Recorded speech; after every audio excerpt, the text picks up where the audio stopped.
Hi, this is Rolly. இன்னைக்கு மீவாக் சீரீஸ்ல ரொம்ப அழகான பெய்ஜ் காம்பினேஷன் பார்க்க போறோம். பெய்ஜும் ரோஸும் ஆல்ரெடி ஒன்று போட்டிருக்கோம். பட் அது கம்ப்ளீட்டா வேற சாரி, இது கம்ப்ளீட்டா வேற சாரி. அது வந்து எம்போஸ்ட் இருக்காது, பிளைன்ல ஸ்லப்ல போகும். இது வந்து embossed. So this is the blouse of that. பார்த்துக்கோங்க எவ்வளோ அழகா இருக்கு. ஸ்லீவ் வந்து உங்களுக்கு இப்படி தான் இருக்கும் போட்டா. அண்ட் இந்த சாரி அண்ட் இந்த பிளவுஸோட டிஸ்கிரிப்ஷன்ஸ் பார்க்கலாம் வாங்க. இது ஒரு சூப்பர் பியூட்டிஃபுல் பெய்ஜ் சாரி, எம்போஸ்டா இருக்கு பாருங்க. இட்ஸ் நாட் பிளைன், அது சூப்பர் குவாலிட்டி. ஆல்சோ ஸ்டார்ச் தேவையே கிடையாது, அயனிங்கும் தேவையில்லை. நீங்கள் வந்து பெட் அடியில் மடித்து வச்சிங்கன்னா போதும். அதில் சூப்பராக கட்டில நூல் பார்டரில் ரோஸ் கலரில் பார்டர் கொடுத்துருக்கிறது ரொம்ப எலிவேட்டடாக இருந்தது. இப்போ நீங்கள் பார்த்துட்டு இருக்கிறது பேக் நெக், ரொம்ப அழகான வெரி டீசென்ட் டிக்னிஃபைடு டிசைன் வந்து கொடுத்துருக்கோம்.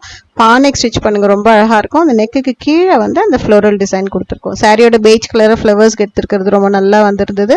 லீவ்ஸும் பாருங்கள், அதில் ஒரு லைட் ரோஸும் அந்த பெய்ஜை யூஸ் பண்ணது செம்ம அழகு. இது ஸ்லீவ் ரொம்ப அழகாக இருக்கும். இந்த ஸ்லீவோட ஒரு நல்லா அழகாக ஒரு சின்ன சின்ன பட்டை வச்சு கட்டிட்டு போனீங்கன்னா தேவதை மாதிரி இருப்பீங்க, டவுட்டே கிடையாது. ஒர்க் வியருக்கும் சூப்பராக இருக்கும், ஹோம் மேக்கர்ஸ்க்கும் சூப்பராக இருக்கும். ஸோ இந்த பெய்ஜ் சாரியும் இந்த பிளவுஸும் உங்களுக்கு வேணும்னா rollyfashions.com போறீங்க, குயிக்காக உங்களோட தான் மாற்றிக்கிறீங்க.